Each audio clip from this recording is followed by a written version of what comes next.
Hi hello ನಮಸ್ಕಾರ, welcome back to my YouTube channel. So ಇವತ್ತು ನಾನು ರೊಟ್ಟಿ ಮಾಡೋದು ಹೇಗೆ ಅಂತ ವೀಡಿಯೋ ಮಾಡಿ ತೋರಿಸ್ತಾ ಇದ್ದೀನಿ. ಆಲ್ರೆಡಿ ಒಂದು ವೀಡಿಯೋ ಹಾಕಿದ್ದೀನಿ, ಮತ್ತು ಇನ್ನೊಂದು ಸರಿ ವೀಡಿಯೋ ಮಾಡಿ ಹಾಕ್ತಾಯಿದ್ದೀನಿ. ಇನ್ನೊಂದು ಸರಿ ನೋಡ್ಕೊಂಬಿಡಿ. ಇದನ್ನು ಮಾಡ್ತಾ ಇರೋದು ನಮ್ಮಮ್ಮ.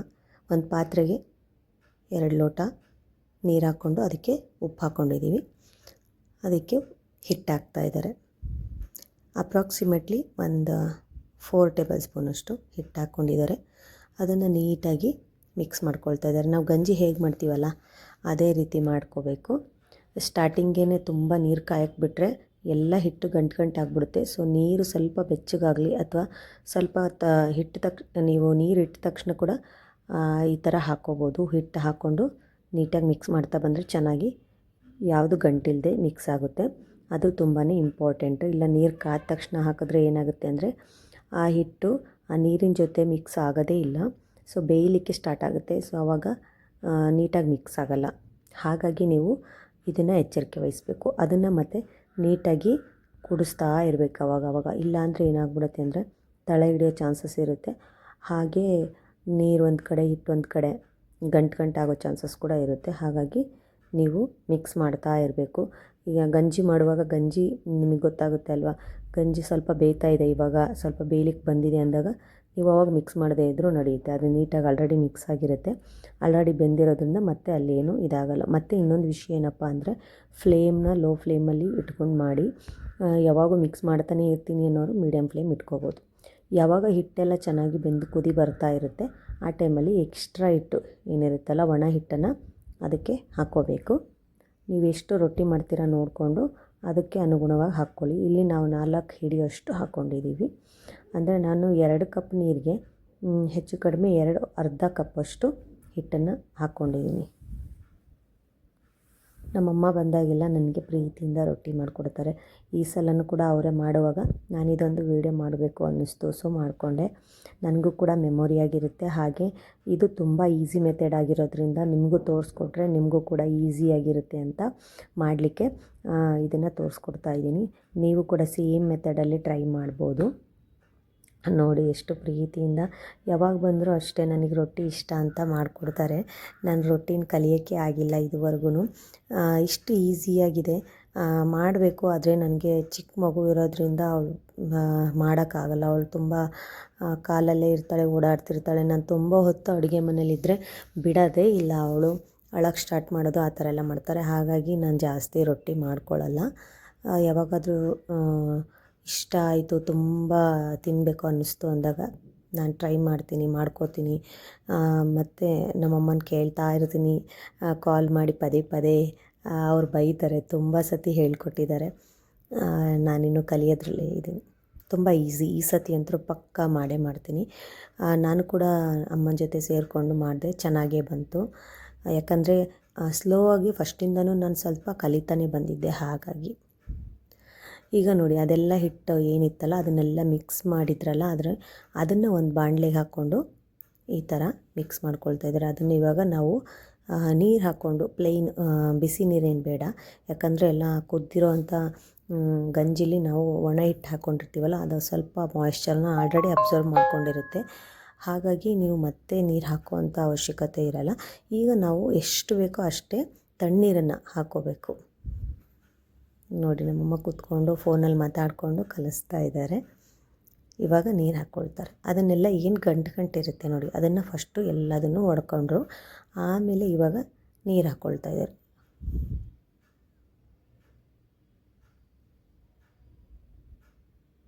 ನೀರು ಹಾಕ್ಕೊಂಡು ಅದನ್ನು ಕಲಿಸ್ತಾ ಹೋಗಬೇಕು. ನಾವು ಹೇಗೆ ಚಪಾತಿ ಹಿಟ್ಟನ್ನು ಕಲಿಸ್ತೀವಲ್ವ ಆ ಥರ. ನೀವು 1 ಸರಿ 2 ಸರಿ ಮಾಡಿದ್ರೆ ನಿಮ್ಮ ಕೈಗೆ ಯಾವ ಹದಕ್ಕೆ ನೀವು ಹಿಟ್ಟನ್ನು ಕಲಿಸ್ಕೋಬೇಕು ಅಂತ ನಿಮಗೆ ಗೊತ್ತಾಗೋಕ್ಕೆ ಸ್ಟಾರ್ಟ್ ಆಗುತ್ತೆ. ಆ ಹದಕ್ಕೆ ಕಲಿಸ್ಕೊಳ್ಳಿ. ಒಬ್ಬೊಬ್ಬರು ತುಂಬ ಈಸಿಯಾಗಿ ಮಾಡಲಿಕ್ಕೆ ಬರಲಿ ಅಂತ ತೆಳ್ಳಗೆ ಕಲಿಸ್ಕೊಳ್ತಾರೆ. ಕೆಲವರೆಲ್ಲ ಸ್ವಲ್ಪ ಗಟ್ಟಿಯಾಗಿ, ಅಂದರೆ ನಾವು ಚಪಾತಿ ಹಿಟ್ಟನ್ನು ಕಲಿಸ್ಕೊಳ್ತೀವಿ ಅದೇ ಅದಕ್ಕೆ ಕಲಿಸ್ಕೊಳ್ತಾರೆ. ನಿಮ್ಗೆ ಯಾವ ಥರ ಅನುಕೂಲ ಆಗುತ್ತೆ ಅಂತ ನಿಮ್ಗೆ ಒಂದು ಟೈಮ್ ಮಾಡಿದ ತಕ್ಷಣ ನಿಮ್ಗೆ ಗೊತ್ತಾಗುತ್ತೆ ನಾನು ಯಾವ ಥರ ಮಾಡ್ಕೋಬೇಕಿತ್ತು ಅಂತ. ಸೊ ಆ ಥರ ನೀವು ಮಾಡಿಕೊಂಡು ನೋಡ್ಕೊಳ್ಳಿ. ಆ ಕನ್ಸಿಸ್ಟೆನ್ಸಿ ನೋಡಿಕೊಂಡು ಆ ಕನ್ಸಿಸ್ಟೆನ್ಸಿಲೇ ಪ್ರತಿ ಸರಿ ಕಲಿಸ್ಕೊಳ್ಳಿ. ಆವಾಗ ನಿಮಗೆ ರೊಟ್ಟಿ ಮಾಡಲಿಕ್ಕೆ ಈಸಿ ಆಗುತ್ತೆ. ಈ ಥರ ಸ್ವಲ್ಪ ಉಂಡೆ ಉಂಡೆ ಥರ ಮಾಡಿಕೊಂಡು ಸೈಡಿಗೆ ಇಟ್ಕೊಂಡು ಎಷ್ಟು ನೀರು ಬೇಕೋ ಅಷ್ಟು ನೀರನ್ನ ಹಾಕ್ಕೊಳ್ತಾ ಕಲಿಸ್ಕೊಳ್ತಾ ಹೋಗಬೇಕು. ಅದೇ ತುಂಬ ಇಂಪಾರ್ಟೆಂಟು. ಜಾಸ್ತಿ ನೀರು ಹಾಕ್ಬಿಟ್ರೆ ಮೊದಲೇ ಇದು ಜೋಳದ ಹಿಟ್ಟು ಆಗಿರೋದ್ರಿಂದ ಗೋಧಿ ಹಿಟ್ಟು ಥರ ತುಂಬ ಇದು ಬರಲ್ಲ. ಸೊ ಹಾಗಾಗಿ ನೋಡ್ಕೋಬೇಕು ನೀವು. ನೋಡಿಕೊಂಡು ನೀರು ಹಾಕ್ಕೊಂಡು ಕಲಿಸ್ಕೋಬೇಕು. ಅದು ತುಂಬಾ ಇಂಪಾರ್ಟೆಂಟ್ ಆಗುತ್ತೆ. ನಮ್ಮಮ್ಮ ಯಾವ ಥರ ಸ್ವಲ್ಪ ನೀರು ಹಾಕ್ಕೊಂಡು ಕಲಿಸ್ತಾ ಇದ್ದಾರೋ ಅದು ನೋಡ್ಕೊಂಡು ಕಲಿಸ್ಕೋಬೇಕು. ಅವರಿಗೆ ಬಿಸಿದ್ರಲ್ಲೇ ಮಾಡಿ ರೂಢಿ ಇದೆ. ನೀವು ಸ್ವಲ್ಪ ತಣ್ಣಗಾದ್ಮೇಲೆ ಕಲಿಸ್ಕೊಳ್ಳಿ, ತೊಂದರೆ ಇಲ್ಲ. ಅಥವಾ ಬೆಚ್ಚಗಿರುತ್ತಲ್ವ, ನಾವು ಮುಟ್ಟಿದ್ರೂ ಏನೂ ಆಗಲ್ಲ ಅಂತ ಇರುತ್ತಲ್ವ, ಅಷ್ಟು ಬಂದಾಗ ಆವಾಗ ನೀವು ಕಲಿಸ್ಕೊಳ್ಳಿ. ಯಾಕಂದರೆ ತುಂಬ ಬಿಸಿನೇ ಕೆಲವ್ರಿಗೆ ಕಲ್ಸೋಕ್ಕಾಗಲ್ಲ, ಯಾಕಂದರೆ ರೂಢಿ ಇರಲ್ಲ ಅಲ್ವಾ. ನೀವು ಇವಾಗ ಕಲಿತಾ ಇರೋರಾದರೆ ಆ ಪ್ರೊಸೀಜರ್ನ ಟ್ರೈ ಮಾಡಿ, ಓಕೆನಾ. ಬಿಸಿದ್ರಲ್ಲೇ ಕಲ್ಸೋಕ್ಕೆ ಹೋಗಬೇಡಿ, ಸ್ವಲ್ಪ ಹೊತ್ತು ಹಾರ್ಲಿಕ್ಕೆ ಬಿಡಿ. ಯಾವಾಗ ನೀವು ಗಂಜಿ ಜೊತೆಗೆ ಸ್ವಲ್ಪ ಒಣ ಹಿಟ್ಟು ಹಾಕಿ ಮಿಕ್ಸ್ ಮಾಡಿ ಬಿಡ್ತೀರಲ್ವ, ಅದನ್ನು ಸ್ವಲ್ಪ ಹೊತ್ತು ಹಾಗೇ ಬಿಡಿ. ಸ್ವಲ್ಪ ಆರಿದ ನಂತರ ಈ ಥರ ನೀರು ಹಾಕಿ ನೀಟಾಗಿ ಕಲಿಸ್ಕೊಳ್ಳಿ. ಸ್ಟಾರ್ಟಿಂಗ್ ನೀವು ಒಂದೇ ಕಪ್ ಹಿಟ್ಟಿಗೆ ಮಾಡ್ಕೊಳ್ಳಿ. ಸೊ ಆವಾಗ ನಿಮಗೆ ಗೊತ್ತಾಗುತ್ತೆ ಯಾವ ಕನ್ಸಿಸ್ಟೆನ್ಸಿ ಮಾಡ್ಕೋಬೇಕು ಏನು ಅಂತ. ಕಲಿಸುವಾಗ ನೀವೇನಾದರೂ ಹೆಚ್ಚು ಕಡಿಮೆ ಜಾಸ್ತಿ ನೀರು ಹಾಕ್ಕೊಂಡಿದ್ರಿ ಅಂದರೆ ಸ್ವಲ್ಪ ಅಲ್ಲೇ ಒಣ ಹಿಟ್ಟಿರುತ್ತಲ್ಲ, ಅದನ್ನು ಮಿಕ್ಸ್ ಮಾಡ್ಕೋಬೋದು, ಏನೂ ತೊಂದರೆ ಇಲ್ಲ.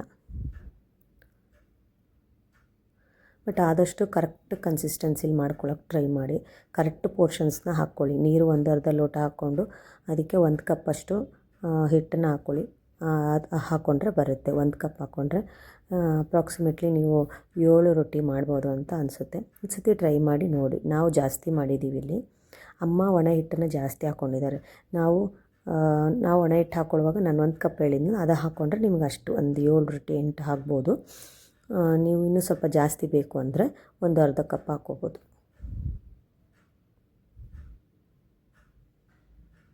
ನೋಡಿ, ಇವಾಗ ಅವರಿಗೆ ಅವ್ರ ಕೈಗೆ ಗೊತ್ತಾಗುತ್ತೆ ನಾನು ಈ ಯಾವ ಕನ್ಸಿಸ್ಟೆನ್ಸಿಲಿ ಅವ್ರು ಮಾಡ್ಕೊಬೋದು ರೊಟ್ಟಿನ ಅನ್ನೋದು ಅವ್ರಿಗೆ ಗೊತ್ತಾಗುತ್ತೆ. ಇನ್ನೊಂದು ಇಂಪಾರ್ಟೆಂಟ್ ಥಿಂಗ್ ಏನಪ್ಪ ಅಂದರೆ, ಕೆಲವರು ಜೋಳಕ್ಕೆಲ್ಲ ಮಿಕ್ಸ್ ಮಾಡ್ತಾರೆ, ಅಕ್ಕಿ ಅದು ಇದೆಲ್ಲ ಮಿಕ್ಸ್ ಮಾಡಿ ಮಿಲ್ಲಿಗೆ ಹಾಕಿಸ್ತಾರೆ. ಬರೀ ಜೋಳನೇ ತಿನ್ನಿರಿ, ಯಾಕಂದರೆ ಅಕ್ಕಿಲಿ ಕಾರ್ಬೋಹೈಡ್ರೇಟ್ಸ್ ಜಾಸ್ತಿ ಇರುತ್ತೆ. ಸೊ ಹಾಗಾಗಿ ಅದು ಏನಷ್ಟು ನಮ್ಮ ದೇಹಕ್ಕೆ ಒಳ್ಳೆಯದಲ್ಲ. ಇದರಲ್ಲಿ ಕಾರ್ಬೋಹೈಡ್ರೇಟ್ಸ್ ಇರೋದೇ ಇಲ್ಲ ಅಂತ ಹೇಳಲ್ಲ.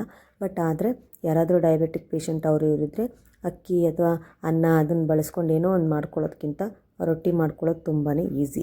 ಸೊ ಇಷ್ಟು ಈಸಿಯಾಗಿ ನಾವು ಹೆಂಗೆ ಚಪಾತಿ ಹಿಟ್ಟು ಕಲಿಸ್ಕೊಳ್ತೀವೋ ಅದೇ ರೀತಿ. ಬಟ್ ಏನಂದರೆ ಸ್ವಲ್ಪ ಮುದ್ದೆ ಮಾಡಿಕೊಂಡು ಅದಕ್ಕೆ ಸ್ವಲ್ಪ ಹಿಟ್ಟು ಹಾಕಿ ಒಂದು ಸ್ವಲ್ಪ ಹೊತ್ತು ಅದು ತಣ್ಣಗೆ ಹಾಕಿಬಿಟ್ಟು ಚೆನ್ನಾಗಿ ನಾದ್ಕೋಬೇಕು. ಈ ಥರ ನಾದ್ಕೊಂಡು ಆಮೇಲೆ ಅದರಿಂದ ಸೇಮ್ ಚಪಾತಿ ಮಾಡೋ ಥರನೇ ನೀವು ಮಾಡ್ಕೋಬೋದು. ಮುಂದೆ ನಾನು ಪ್ರೊಸೀಜರ್ನ ಕಂಟಿನ್ಯೂ ಆಗಿ ತೋರಿಸ್ತಾ ಹೋಗ್ತೀನಿ. ಸೇಮ್ ಇದೇ ಪ್ರೊಸೀಜರ್ನ ಫಾಲೋ ಮಾಡಿ ಈಸಿಯಾಗಿ ರೊಟ್ಟಿ ಚಪಾತಿ ಥರನೇ ಈಸಿಯಾಗಿ ಕಡಿಮೆ ಟೈಮಲ್ಲೇ ಮಾಡ್ಕೊಬೋದು. ಏನಪ್ಪ ಇಂಪಾರ್ಟೆಂಟ್ ಅಂದರೆ, ನಮ್ಮಮ್ಮ ಇಲ್ಲಿ ಜಾಸ್ತಿ ಮಾಡ್ತಾ ಇದ್ದಾರಲ್ವ, ಹಾಗಾಗಿ ಇಲ್ಲಿ ಟೈಮ್ ಕನ್ಸ್ಯೂಮಿಂಗ್ ಆಗ್ತಾಯಿದೆ. ನೀವು ಸ್ಟಾರ್ಟಿಂಗ್ ಮಾಡುವಾಗ 1 ಕಪ್ ಹಿಟ್ಟು ಮಾತ್ರ ಬಳಸ್ಕೊಂಡು ಸ್ವಲ್ಪ ಮಾಡ್ತಾ ಹೋಗಿ. ಆವಾಗ ನಿಮಗೆ ಗೊತ್ತಾಗುತ್ತೆ ನಾನು ಯಾವ ಥರ ಮಾಡಬೇಕು, ಎಷ್ಟು ಮಾಡಬೇಕು, ನಿಮ್ಮ ಫ್ಯಾಮಿಲಿಗೆ ಎಷ್ಟು ಬೇಕೋ ನೋಡಿಕೊಂಡು ಆಮೇಲೆ ಜಾಸ್ತಿ ಮಾಡ್ಕೊಳ್ತಾ ಹೋಗಿ. ನಿಮಗೆ ರೂಢಿ ಆದಮೇಲೆ ಮಾಡ್ಕೊಳ್ಳೋಕ್ಕೆ ಆರೋಗ್ಯಕ್ಕೆ ತುಂಬ ಒಳ್ಳೆಯದು. ಸ್ಕಿನ್ಗೆ ಕೂಡ ಜೋಳದ ಹಿಟ್ಟು ತುಂಬ ಒಳ್ಳೆಯದು ಅಂತ ಪ್ರೂವ್ ಆಗಿದೆ. ನೀವು ನೋಡ್ಬೋದು, ನಮ್ಮ ಕಡೆ ಎಲ್ಲ ಸ್ಕಿನ್ ಬೇಗ ಜೂಡು ಕಟ್ಟೋದೇ ಇಲ್ಲ. ಯಾಕಂದರೆ ಡೈಲಿ ಅವರಿಗೆ ರೊಟ್ಟಿ ತಿಂತಾರೆ. ಅಷ್ಟು ಅಂದರೆ ಅಷ್ಟು ಒಳ್ಳೆಯದು ರೊಟ್ಟಿ ತಿನ್ನೋದು. ಮತ್ತು ನಿಮಗೆ ಡಯಟ್ ಮಾಡೋರಿಗೂ ಕೂಡ ತುಂಬಾ ಯೂಸ್ ಆಗುತ್ತೆ. ಖಂಡಿತವಾಗ್ಲೂ ಟ್ರೈ ಮಾಡಿ. ನೀವು ಆರಾಮಾಗಿ ಡೈಲಿ 2 ಟೈಮ್ಸು ರೊಟ್ಟಿ ತಿನ್ಬೋದು. ಆರಾಮಾಗಿ ಕಣ್ಣು ಮುಚ್ಕೊಂಡು 2 ತಿಂದುಬಿಟ್ರೆ ನಿಮ್ಗೆ ರೈಸ್ ತಿನ್ನಬೇಕು ಅನಿಸಲ್ಲ. ಯಾಕಂದರೆ ಇದರಲ್ಲಿ ಫೈಬರ್ ಕಂಟೆಂಟ್ ಜಾಸ್ತಿ ಇರೋದ್ರಿಂದ ನಿಮಗೆ ಜಾಸ್ತಿ ಹಸುವಾಗಲ್ಲ ಬೇಗನೆ. ಮತ್ತು ಅನ್ನ ತಿನ್ಬೇಕು ಅನಿಸಲ್ಲ. ಒಂದು ಒಳ್ಳೆ ಸೈಡ್ ಡಿಶ್ ಇದ್ರ ಜೊತೆ ಮಾಡಿಕೊಂಡು ಜೊತೆಗೆ ವೆಜಿಟೇಬಲ್ಸ್ ಏನಾದರೂ ಕುಕುಂಬರ್ ಆಗಲಿ, ಕ್ಯಾರೆಟ್ ಆಗಲಿ ಆ ಥರ ಬಳಸ್ಕೋಬೋದು. ಆಮೇಲೆ ಚಟ್ನಿ ಪುಡಿಗಳು ಮಾಡ್ತೀವಿ ನಮ್ಮ ಕಡೆ, ಅದನ್ನು ಕೂಡ ಮುಂದಿನ ಎಪಿಸೋಡ್ಸಲ್ಲಿ ತೋರಿಸ್ತೀನಿ. ಅದನ್ನು ಕೂಡ ನೀವು ಸೈಡ್ಸಲ್ಲಿ ಮಾಡ್ಕೊಂಡು ತಿಂದರೆ ಇದಕ್ಕಿಂತ ರುಚಿಕರವಾದ ಊಟ ಪ್ರಪಂಚದಲ್ಲಿ ಎಲ್ಲೂ ಸಿಗೋಕ್ಕೆ ಸಾಧ್ಯ ಇಲ್ಲ. ಹಾಗೆ ಸ್ವಲ್ಪ ಮೆಂತ್ಯ ಇರುತ್ತಲ್ಲ ಸೊಪ್ಪು, ಅದನ್ನು ಕೂಡ ನೀವು ಸೈಡ್ ಡಿಶ್ ಆಗಿ ಬಳಸ್ಬೋದು, ತಿನ್ಬೋದು. ಚೆನ್ನಾಗಿರುತ್ತೆ. ಹಸಿ ತರಕಾರಿ, ಒಂದೊಳ್ಳೆ ಪಲ್ಯ ಜೊತೆಗೆ ರೊಟ್ಟಿ, ಆಮೇಲೆ ಕ್ಯಾರೆಟು ಮತ್ತು ಸೌತೆಕಾಯಿ ಎಲ್ಲ ಇದ್ದರೆ ಒಂದು ಫುಲ್ಲು ಪ್ರೋಟೀನ್ ಮತ್ತು ಎಲ್ಲ ಇರೋವಂಥ ಒಂದು ಫುಲ್ಲು ಪ್ಲೇಟ್ ರೆಡಿ ಇರುತ್ತೆ. ಅದಾದ ನಂತರ ಒಂದು ಹಣ್ಣು ತಿನ್ನೋದಾಗಿರಲಿ, ಈ ಥರ ನಿಮ್ಮ ಡಯಟ್ನ ಮಾಡ್ಕೋಬೋದು. ತೆಳ್ಳಗಿರೋ ಪ್ಲಾಸ್ಟಿಕ್ನ ಈ ಥರ ಸುತ್ಕೊಳ್ಳೋದು, ತುಂಬ ಇಂಪಾರ್ಟೆಂಟ್. ಯಾಕಂದರೆ ಆ ಥರ ಸುತ್ತಕೊಂಡಾಗ ಏನಾಗುತ್ತೆ ಅಂತೆ, ನಾನು ವೀಡಿಯೋದಲ್ಲಿ ಪೂರ್ತಿ ತೋರಿಸಿದ್ದೀನಲ್ವ, ಅದನ್ನು ನೋಡ್ಕೊಳ್ಳಿ. ಆ ಥರ ನೀಟಾಗಿ ಸುತ್ತಕೊಂಡು ಆ ಕಡೆ ಈ ಕಡೆ ನಾವು ರಬ್ಬರ್ ಹಾಕ್ಕೊಂಡಿದ್ದೀವಿ, ಅದು ಮಿಸ್ ಕಾಡಬಾರ್ದು ಅಂತ. ಸೊ ಆ ಥರ ಸುತ್ತಕೊಂಡು ನಾವು ಚೆನ್ನಾಗಿ ನೀಟಾಗಿ ಮಾಡ್ಕೋಬೋದು. ನಾವು ಹೆಂಗೆ ಚಪಾತಿ ಮಾಡ್ಕೊಳ್ತೀವಿ ಆ ಥರ ಮಾಡ್ಕೊಳ್ಳಿಕ್ಕೆ ಈಸಿ ಆಗುತ್ತೆ. ನೀವು ಹಾಗೆ ಮಾಡೋಕ್ಕೋದ್ರೆ ಬರಲ್ಲ ಅದು. ಯಾಕಂದರೆ ಹಿಟ್ಟು ಗೋಧಿ ಹಿಟ್ಟು ಥರ ತುಂಬಾ ಜಿಗಿ ಇರಲ್ಲ. ಸೊ ಹಾಗಾಗಿ ನೀವು ನೋಡ್ಕೊಂಡು ಮಾಡ್ಕೋಬೇಕು. ನಮ್ಮಮ್ಮ ತಟ್ಟಿ ರೂಢಿ ಇರೋದ್ರಿಂದ ಸ್ಟಾರ್ಟಿಂಗು ತಟ್ಟಿ ತೋರಿಸ್ತಾ ಇದ್ದಾರೆ. ಈ ಥರ ನೀವು ತಟ್ಕೊತ ಹೋಗಬೇಕು. ಇದು ನಿಮಗೆ ರೂಢಿ ಇಲ್ಲ ಅಂದರೆ ಉದ್ದೋದು ಹೇಗೆ ಅಂತ ಕೂಡ ನಿಮಗೆ ತೋರಿಸ್ಕೊಡ್ತಾರೆ, ಅದನ್ನು ಕೂಡ ನೋಡ್ಕೊಳ್ಳಿ. ನೋಡಿ ಈ ಥರ ರೊಟೇಟ್ ಮಾಡಿಕೊಂಡು ಆರಾಮಾಗಿ, ಜಾಸ್ತಿ ಪ್ರೆಷರ್ ಹಾಕಬಾರ್ದು, ಈಸಿಯಾಗಿ ಮಾಡಿಕೊಂಡು ಈಸಿಯಾಗೇ ಬಂದುಬಿಡುತ್ತೆ. ಆ್ಯಕ್ಚುಲಿ ಚಪಾತಿ ಮಾಡುವಾಗಲೇ ನಾವು ಸ್ವಲ್ಪ ಪ್ರೆಷರ್ ಹಾಕ್ತೀವಿ, ಆ ಪ್ರೆಷರು ಹಾಕೋ ಅವಶ್ಯಕತೆ ಇರಲ್ಲ. ಸೊ ಈಸಿಯಾಗಿ ಹಗುರವಾಗಿ ಮಾಡಬೇಕು. ಇದನ್ನು ಜಾಸ್ತಿ ಒತ್ತೋದ್ರಿಂದ ಏನಾಗುತ್ತೆ ಅಂದರೆ ಆ ಹಿಟ್ಟು ಇದಕ್ಕೆ ಲಟ್ಟಣಿಗೆಗೆ ಅಂಟ್ಕೊಂಡ್ಬಿಡುತ್ತೆ. ಸೊ ಹಾಗಾಗಿ ನೋಡಿಕೊಂಡು ನೀವು ಮಾಡುವಾಗ ಈಸಿಯಾಗಿ ಆರಾಮಾಗಿ ಮಾಡಿಕೊಂಡ್ರೆ ಚೆನ್ನಾಗಿರುತ್ತೆ. ನಾನಿಲ್ಲಿ ಜೋಳದ ಹಿಟ್ಟು ಮಾತ್ರ ಹಾಕ್ಸಿರೋದು, ಅಕ್ಕಿ ಗಿಕ್ಕಿ ಏನು ಬೆರೆಸಿಲ್ಲ ನಾನು. ಅದಕ್ಕೆ ಹಿಟ್ಟು ತುಂಬ ಜಿಗಿಯಾಗಿ ಚೆನ್ನಾಗಿದೆ. ನೀವು ನೋಡ್ಕೊಳ್ಳಿ, ಬೇರೆ ಏನು ಮಿಕ್ಸ್ ಮಾಡೋ ಅವಶ್ಯಕತೆ ಇರಲ್ಲ. ಒಳ್ಳೆ ಜೋಳ ಸಿಕ್ಕರೆ ಸೂಪರು, ನೀವು ಹಾಕಿಸ್ಕೊಂಡು ಆರಾಮಾಗಿ ಮಾಡ್ಬೋದು. ಸ್ವಲ್ಪ ರೊಟ್ಟಿ ಏನಂದರೆ ಕಲರ್ ಚೇಂಜ್ ಆಗಿಬಿಟ್ಟಿದೆ. ನಾನು ತಂದಿದ್ದೇ ಬಿಳಿ ಜೋಳ, ಬಟ್ ಇಲ್ಲೇನಾಗ್ಬಿಡ್ತು ಅಂದರೆ ಮಿಲ್ಲಿಗೆ ಹಾಕ್ಸೋಕ್ಕೆ 2-3 ಸತಿ ಹೋದಾಗ ಅವ್ನು ರಾಗಿ ಹಾಕಿಬಿಟ್ಟಿದ್ದ. ಹಾಗಾಗಿ ನಾನೇನು ಮಾಡಿದೆ, ಮತ್ತು ಪದೇ ಪದೇ ಬರೋಕ್ಕಾಗಲ್ಲ ಅಂತ ಅದ್ರ ಮೇಲೇ ಹಾಕಿಸ್ಕೊಂಬಂದ್ಬಿಟ್ವಿ. ಹಾಗಾಗಿ ಸ್ವಲ್ಪ ಚೇಂಜ್ ಆಗಿದೆ ಕಲ್ಲರು. ಇಲ್ಲಾಂದರೆ ಸ್ವಲ್ಪ ಇದಕ್ಕಿಂತ ಬಿಳಿ ಕಲರ್ ಬರುತ್ತೆ ರೊಟ್ಟಿ. ಆರಾಮಾಗಿ 2 ದಿವಸಕ್ಕೊಂದು ಸತಿನೂ ಮಾಡ್ಕೊಬೋದು. ತಿರುಗಿ ದಿವಸ ಕೂಡ ರೊಟ್ಟಿ ಮೆತ್ತಗಿರುತ್ತೆ. 2 ದಿವಸಕ್ಕೊಂದು ಸರಿ ಕೂಡ ನೀವು ಮಾಡ್ಕೋಬೋದು. ಜಾಸ್ತಿ ಹೊತ್ತು ಮುಚ್ಚಿ ಇಟ್ಟರೆ 1 ದಿವಸಕ್ಕಿಂತ 2 ದಿವಸಕ್ಕಿಂತ ಹೆಚ್ಚಿಗೆ ಅದು ಸ್ವಲ್ಪ ಫಂಗಸ್ ಆಗೋ ಚಾನ್ಸಸ್ ಇರುತ್ತೆ. ಆಮೇಲೆ ನೀವು ಒಣ ರೊಟ್ಟಿ ಕೂಡ ಮಾಡ್ಕೋಬೋದು, ಗಾಳಿ ಹಾಕಿದರೆ ಒಣಗುತ್ತೆ. ಸೊ ಒಣ ರೊಟ್ಟಿ ಕೂಡ ನೀವು ಸಾರಿನ ಜೊತೆ ಕೂಡ ಅದೆಲ್ಲ ತಿನ್ಬೋದು. ನಿಮ್ಗೆ ಒಟ್ಟು ಏನು ವೇಸ್ಟೇ ಆಗೋಲ್ಲ ಜೋಳದ ರೊಟ್ಟಿ ಮಾಡ್ಕೊಂಡ್ರೆ. ಮತ್ತು ತುಂಬ ರೇಟ್ ಕೊಟ್ಟು ಹೊರಗಡೆ ಅದು ಇದು ಮಿಕ್ಸ್ ಮಾಡಿರೋ ತಂದು ಮಾಡ್ಕೊಳ್ಳೋದ್ಕಿಂತ ಇದನ್ನು ನೀವು ಪ್ರಾಕ್ಟೀಸ್ ಮಾಡಿಬಿಟ್ರೆ ಒಂದು 2-3 ಟೈಮಲ್ಲಿ ನೀವೇ ಪರ್ಫೆಕ್ಟಾಗಿ ಮಾಡೋಕ್ಕೆ ಸ್ಟಾರ್ಟ್ ಮಾಡಿಬಿಡ್ತೀರ. ಲಾಸ್ಟಿಗೆ ನೋಡಿ ಈ ಥರ ತಟ್ಕೋಬೋದು. ನಿಮಗೆ ಹೆಂಗೆ ಕನ್ವೀನಿಯನ್ಸ್ ಆಗುತ್ತೋ ಆ ಥರ ಮಾಡೋಕ್ಕೆ ಸ್ಟಾರ್ಟ್ ಮಾಡಿ. ನಿಮಗೆ ಈಸಿಯಾಗಿ ಗೊತ್ತಾಗುತ್ತೆ ಯಾವ ರೀತಿ ಮಾಡ್ಬೋದು ಅಂತ. ಸೊ ಈ ಥರ ರೊಟ್ಟಿ ಮಾಡಿ ಹಾಕ್ಕೊಂಬಿಟ್ಟಿದ್ದಾರೆ ನೋಡಿ. ಹೌದು, ಈ ಥರ ಹಾಕ್ಕೊಂಡು ಒಂದು ಸತಿ ನಿಂತ್ಕೊಂಡು ಎಲ್ಲ ಬೇಯಿಸ್ಕೊಂಬಿಟ್ರೆ ಸರಿ ಹೋಗುತ್ತೆ. ಅಮ್ಮ ಎಲ್ಲ ತಟ್ಕೊಟ್ಟಿದ್ರು. ಸೊ ನಾನಿವಾಗ ಬೇಯಿಸ್ತಾ ಇದ್ದೀನಿ. ಒಂದು ಹಂಚು ಚೆನ್ನಾಗಿ ಕಾಯಬೇಕು. ಕಾದ ನಂತರ ಸ್ವಲ್ಪ ಮೀಡಿಯಮ್ ಫ್ಲೇಮ್ ಇಟ್ಕೊಂಡು ಒಂದು ರೊಟ್ಟಿನ ಜಾಸ್ತಿ ಎಲ್ಲಿ ಹಿಟ್ಟಿರುತ್ತೋ ಆ ಭಾಗ ಮೇಲ್ ಮಾಡಿ ಹಾಕ್ಕೋಬೇಕು. ಅಮ್ಮ ಇಲ್ಲಿ ಜಾಸ್ತಿ ಹಿಟ್ಟನ್ನು, ಒಣ ಹಿಟ್ಟನ್ನು ಬಳಸಿಲ್ಲ ತಟ್ಟುವಾಗ. ನೀವೇನಾದರೂ ಬಳಸಿದರೆ ಆ ಭಾಗನ ಮೇಲ್ಗಡೆ ಮಾಡ್ಕೊಳ್ಳಿ. ಆಮೇಲೆ ಒಂದು ಬಟ್ಟೆಯನ್ನು ನೀರಲ್ಲಿ ಅದ್ಕೊಂಬಿಟ್ಟು ಈ ಥರ ಎಕ್ಸಸ್ ಏನಿರುತ್ತೆ ಮೇಲ್ಗಡೆ ಹಿಟ್ಟಿರುತ್ತೆ ಅದನ್ನ ಈ ಥರ ಒರೆಸ್ಕೊಂಬಿಡಿ. ಯಾಕಂದರೆ ಅದು ನೀಟಾಗಿ ಬೇಯಲ್ಲ. ಏನು ಒಣ ಹಿಟ್ಟಿರುತ್ತಲ್ಲ, ವೈಟ್ ಹಾಗೆ ಕೂತ್ಬಿಡುತ್ತೆ. ರೊಟ್ಟಿ ಬೇಯಲಿಕ್ಕೆ ಸರಿ ಹೋಗಲ್ಲ. ಮತ್ತು ನೋಡುವಾಗ ಬಿಳಿ ಹಾಗೇ ಇರುತ್ತೆ ಬೇಯಿಸಿದಾಗ. ಸೊ ಹಾಗಾಗಿ ಎಕ್ಸಸ್ ಏನಿರುತ್ತೆ ಅದನ್ನೆಲ್ಲ ಸ್ವಲ್ಪ ವೆಟ್ ಕ್ಲಾತಿಂದ ರಿಮೂವ್ ಮಾಡ್ಕೊಂಬಿಟ್ರೆ ಸೊ ನಿಮಗೆ ಪರ್ಫೆಕ್ಟಾಗಿ ರೊಟ್ಟಿ ಬೇಯಿಸ್ಕೊಳ್ಳಿಕ್ಕೂ ಈಸಿ, ಆಮೇಲೆ ತಿನ್ನುವಾಗ ಕೂಡ ನೋಡಲಿಕ್ಕೆ ಅಷ್ಟೇ ಚೆನ್ನಾಗಿ ಕೂಡ ಇರುತ್ತೆ.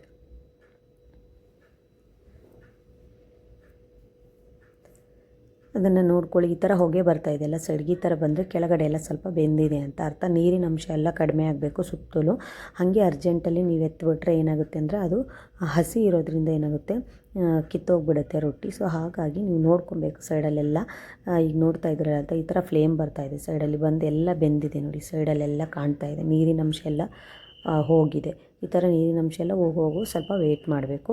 ಆಮೇಲೆ ಫ್ಲೇಮು ಮೀಡಿಯಮ್ ಟು ಹೈ ಅಲ್ಲೇ ಇಟ್ಕೊಂಡು ಅಲ್ಲೇ ಇರ್ತೀರಾ ಅಂದರೆ ನೋಡಿಕೊಂಡು ಮಾಡ್ಕೊಬೇಕು.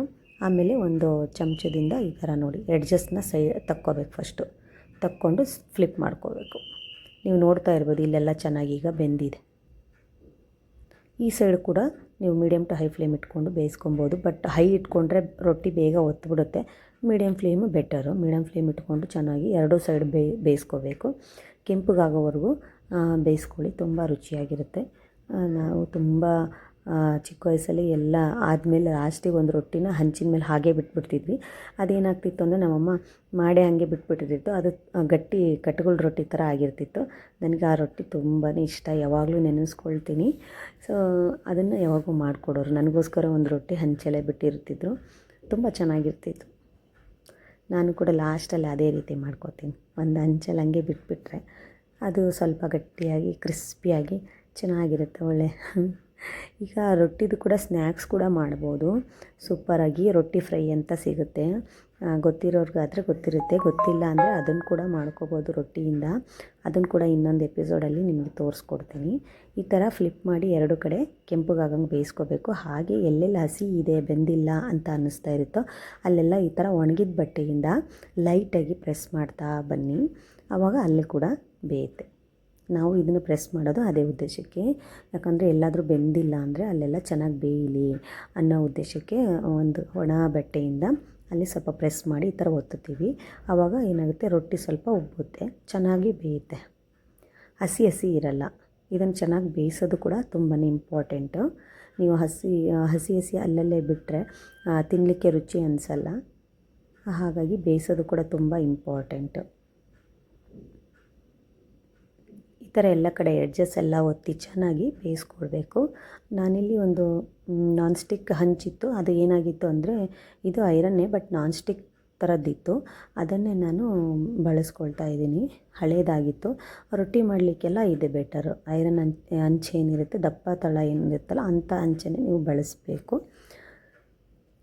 ನಾನ್ ಸ್ಟಿಕ್ಕು ಅದೆಲ್ಲ ಬಳಸಿದ್ರೆ ಅದು ಟೇಸ್ಟೇ ಕಡಿಮೆ ಆಗಿಬಿಡುತ್ತೆ. ನೀವು ನಂಬ್ತಿರೋ ಇಲ್ವೋ, ನಾನು ಎಲ್ಲದರಲ್ಲೂ ಟ್ರೈ ಮಾಡಿದ್ದೀನಲ್ಲ, ತುಂಬಾ ಟೇಸ್ಟ್ ಡಿಫ್ರೆನ್ಸ್ ಆಗುತ್ತೆ. ಆದರೆ ನೀವು ಕಬ್ಬಿಣದ ಹಂಚೆ ಬಳಸಿದ್ರೆ ತಳ ಎಲ್ಲ ದಪ್ಪಾಗಿರುತ್ತಲ್ವ. ಸೊ ರೊಟ್ಟಿ ಎಲ್ಲ ನೀವು ಅಕ್ಕಿ ರೊಟ್ಟಿ, ರಾಗಿ ರೊಟ್ಟಿ ಮಾಡ್ಲಿಕ್ಕೆ ಬಳಸ್ತೀರ, ಅದನ್ನೇ ಇದಕ್ಕೂ ಕೂಡ ಬಳಸ್ಕೋಬೋದು, ಚೆನ್ನಾಗಿರುತ್ತೆ.